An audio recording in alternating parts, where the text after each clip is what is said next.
abadamu benshi murataka ikibazo cy'ububobere, abadamu benshi mufite ibibazo bigiye bitandukanye, ama infection yabaye ama infection. Ni kwica n'umuryango Shusho TV. Uyu munsi ngiye kukubwira umuti abantu benshi batajya bakubwira kandi woroshye.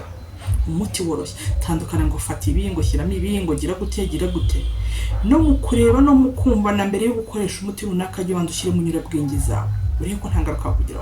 Ni kuri channel y'umuryango wa Shusho TV tubahaye ikaze. Uyu munsi tuganire umuti n'umuti ariko ni ibintu bisanzwe turya dukoresha mu buzima bwacu bwa buri munsi wagufasha kugira ngo bashe kuganduka mu rugo rwawe. Erega nyabona kiriya gikorwa ni mwiremero, niho Imana iremera. Kiriya gikorwa niho uretse Adamu waremwe na Allah amuremye mu ntoki ze, uretse Isa ibn Maryam Allah yategetse akajya mu nda ya hatabaho imibonano, uretse Eva cyangwa se Hawa wavuye mu rubavu rwa Adamu muri Allah rikabigennye. Abandi twese duca muri buriya buryo rero busa n'uburyo bukomeye cyane, n'uburyo bwo kwitondera, n'uburyo kandi bwo gushira amakenga ndetse no kuganira hagati y'abashakanye.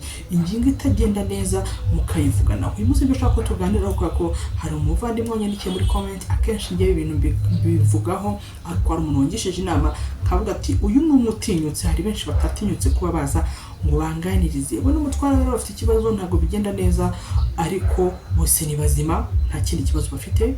Umugabo nta muco inyuma avuga ati umugabo nge simukeka ko ntago yaba aca inyuma ngo wenda ni bya bindi byo kurya ibyo hanze ukagera iby'iwawe wijuse. Ntago ariko bimeze, ariko ikibazo kirimo sinzi aho cyabihera. Dukoresha iyi miti bitari byo kwa muganga n'ibindi bigiye bitandukanye, nibyo ngiye kukubwira. Uzumva byinshi ariko pay attention. Hari ahantu Imana yaharemye mu buryo hikoreje isuku, hari ahantu Imana yaharemye mu buryo atanwa mu kwinjira n'ibyo aribyo byose. Hari ibyo ndi kubona ngo byitwa sweet mami, ndashaka ko tuzabiganiraho.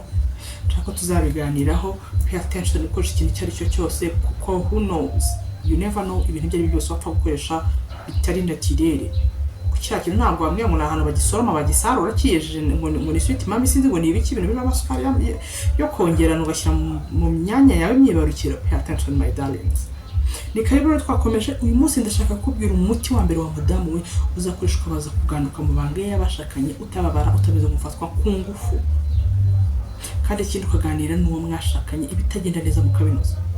Apana ko ibintu bitagenda neza ukabyihererana kuri wowe, umugabo akabazi ko yakoze ibyo bwabaga ntacyo atakoze, ariko uri kubona ko ntako byagenze, ukabiceceka paka kugeza igihe uzamucira inyuma, cyangwa umugabo akabiceceka kugeza igihe uyu mudamu yabajije mu shusho y'umuryango, mu shusho yawe n'umugabo we.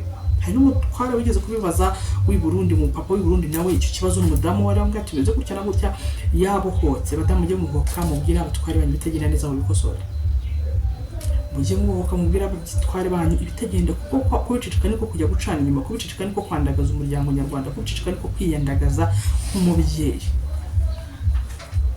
Umuti wa mbere rero ukeneye mbere y'indi yose ni amazi.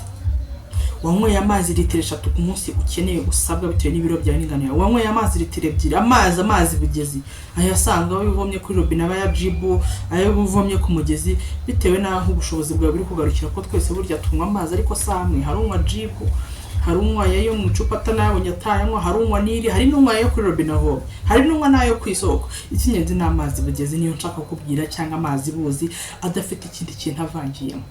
Uzayanywe umeke ushobora kunywa amazi, umubiri wawe uri hydrated, ufite amazi. Buriya hari ikintu tutazi ku mubiri, naryo ryaba ari isomo kundi cyangwa ikindi kiganiro ukundi. Buriya iyo wowe wanze kunywa amazi, umubiri ufite ikigero runaka cy'amazi abarimo, kandi umubiri ukeneye mu bikorwa uri gukora, energy uri gukoresha ukeneye amazi. Wewe wanze kuyanywa, wa mubiri ukonsuminga y'amazi yawe ya naturel usanga wamwe mu mubiri wawe. N'andi utayava uri dizzy, watagiye kugira isereri, utangiye kurwara umutwe hatoya kubera kutanywa amazi, na yandi umubiri waribitse mu gihe runaka, ugasanga umubiri uri kuyakonsuminga kugira ngo ibikorwa umubiri ugomba gukora ubashe kubikora. Banza unywera amazi mu buzima bwawe bwa buri munsi, bigire routine, unywa amazi. Udakunda amazi nkanja ndi umunebwe, ariko iyo nibyo ngiye mu mubiri wanjye ugira ukanyishyuza amazi nkumva isereri. Ariko iyo ntangiye niyo ngize akabazo gato nta amazi ntayo namwe uyu munsi nkanywa. Wewe ushaka kutarajya kuri iyo level y'uko umubiri ukwishyuza amazi, ariko nywa amazi wa mubyeyi, amazi wa mudamu. Nyabuna irinde kumva kavuzwe kose, muti wose uvuzwe ibibaye byose ngo ugiye gukoresha ngo ni imiti ngo yongera amavangingo, ngo yongera amanyabugabo, akanyabugabo, ngo irinde. Nyuma yo gukoresha amazi ari asanzwe. Ubwo ni ku muntu utari bubone ibindi bya byose tugiye kuvuga, ariko kuri wowe wari wese mbere na mbere amazi n'ubuzima. Umubiri wacu ukenera byinshi, ukenera amazi cyane ku gihe cyo hejuru. Niyo mpamvu uko byagenda kose icyo byasaba byose ugomba kunywa amazi. Ubwo ni umuti wa mbere, ntabwo abantu benshi bazavugaho pe. Ushobora no kugeza ahangaha kuri umunota ugiye kugira kwa gatanu utari kubyumva neza ukuntu amazi ushobora kuba ubuzima, ariko amazi ni ubuzima. No mu banga y'abashakanye amazi ni ubuzima. Mbere yuko ujya gushyiramo ngo sweet mami, mbere yuko ujya gushyiramo sweet daddy n'ibiki niba sweet daddy baho ntabwo mbizi, byo ndiko yabiri gusirikira n'ibya sweet mami, ndakubwiye ngo pay attention. Amazi niyo ya mbere uzakoresha. Ikindi kinyobwa cya kabiri ugiye gukoresha, uzategura amazi n'ubundi ni uzifashisha, ariko uzakenera ikintu cyitwa chia seed. Kandi ntabwo ari ngombwa ngo ibi bintu ngiye kuvuga byose uzabitegura umunsi umwe. Uyu munsi ushobora gutegura amazi yawe arimo chia seed, ukayategura ukayanywa, atuma igogora rigenda neza, atuma kuri babantu badashaka kubyibuha ibiro bitiyongera, atuma umara igihe kinini wumva uhaze, atuma ugira ubushake bwo kunywa amazi menshi cyane, kuko bumva umuntu umeze nk'uhaze ariko kumva ufite inyota akakobrije cyangwa akagutegeka kunywa amazi menshi ahagije. Kunywa chia seed nyinshi, kunywa amazi ugira isereri byambaye. Nanywa chia seed akenshi nyamva ibintu byambayeho nakoresheje chia seed, ndayinywa hajya kuzana abana nagaruka mumva ndi kugira gushyira, nkumva sinshonje, ngo akindi kintu ushaka kurya cyo kuvanga amadosi.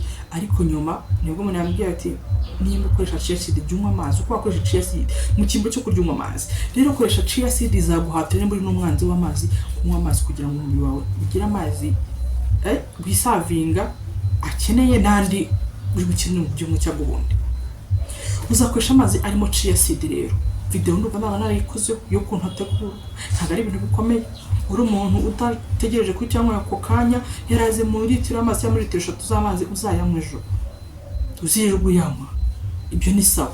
Uri ufite haraka afata amazi yabize ntuyiteke, ufata akayiko ka chia seed gatoka nako ku kayiko gatoka no kwisukari, ushyiremo amazi, ayo mazi uyanywa, bigutwaye iki? Bantu murwara constipation, abantu mu kibune bwo kunywa amazi, azakubuja kunywa amazi ku kigero cyo hejuru. Ubundi kibazo kindi na hariya hepfo w'abantu hisukura ubwaho utarenze gushyiramo ibi na biriya. Ndabona nuzabwira ngo shyiramo ikaramu nazana amavangingo uzayijomba mukayihenengezwe, ndababujije ngaho nibereye. Icya kabiri, kokombure ni uruboga rwiza, turakoresha nk'uruboga cyangwa nk'urubuto, kubera ko mu mboga barayiteka.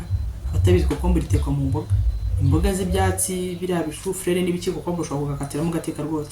Kokombure ni urubuto rwiza cyangwa se uruboga rwiza, turarushyira hose turakoreshwa. Ushobora kurya nk'urubuto ugahekenya bisanzwe, ushobora kuruteka mu mboga, ushobora kurukora muri salade. Kokombure abenshi murayizi. Gufata amazi yawe noneho aho bigiye biryohera, ugenda uvanga ya mazi yawe asanzwe, ukashyiramo chia seed ifite, ugakatiramo kokombure, ukongeramo n'ibiti ugiye kuvuga, nta kinyobwa kirenze cyo. Ububobere uzabugira, ntuzajye kubona no mushakanye umeze nk'uri gufatwa ku ngufu cyangwa umeze nk'uri kubihatiriza ubutabishaka, kandi ni inshingano my dear. Mbere yuko mubana abakora zina bamwe bari ibintu biri aho, kwa ko muhana no mu kwezi mwabyiteguriye, ariko bigeze mu rugo ni inshingano. Niba umuntu agushaka ugomba kuzuza inshingano. Rimwe na rimwe hakaba icyo kibazo kuvuga ngo nta bushake biki nzamwihorera bla bla bla bla. Iyo muteye umugongo kabiri biba amakimbirane, urugo rwanyu hakazamo uruntu n'ibindi bigiye bitandukanye. So ukora aya mazi bitegurira inshingano, ntabwo abo uyiwanyu kuza kurya no kwambara gusa, hari izindi nshingano ziyongereho utabonaga iwanyu waje kuzuza muri urwo rugo, ugomba kuzuza rero n'umutima mwiza. So niyo mpamvu rero nanone utagomba kuvuga ngo ndashaka kuzuza inshingano kama mbaya ni mbaya, nurangiza birangiza uri gufata buri kimwe cyose ubonye kuri social media, buri kimwe cyose. Twakomeje. Nyuma yo kuba wakoresha amazi arimo kokombure, niba ushaka kuzayanywe arimo kokombure gusa cyangwa se wayavanze na chia seed. Ariko nibiba byiza uzakore uruvange rw'amazi arimo kokombure, arimo chia seed, ibi tumaze kuvuga, hanyuma wongeramo akakarafu gake, karafu inete henye kuri 5 zituma amaraso atambera neza. Karafu twavuze ibyiza byayo byinshi, ariko hari abantu batemera kunywa karafu, nzakoraho video yabyo. Hari abantu batemera kunywa karafu kuko iyo uyinywe ishobora kugutera ikibazo nimba uri muri abo bantu, ariko ushyiramo gakeya, ugashyiramo kandi ibintu bikagenda neza. Mbere yo kuvuga ngo igikorwa cyo kugandukira umwashakanye, nawe ubwawe uri kwisukura, uri gusukura umubiri wawe, al islam nadhifu fatanadhafu. Islam ni isuku ngaho ni mwisukure. No mu kwisukura si ukoga si ukwisiga makeup, no kuba wakikorera detox umubiri wawe ugahumeka ukamera neza, pana kwicara ukarya gusa utazi ukuntu wakikorera umubiri wawe ngo ibintu bigende neza. Apana wotegereje bino byo kwa muganga, utegereje kuzatanga umuganga, utegereje kuzagira gutya na gutya, utegereje kuzumva ibyo ngo fata bombo, fata ibuye, fata ushyiremo mu myanya y'ibanga. Ndakubujije tugira amakenga.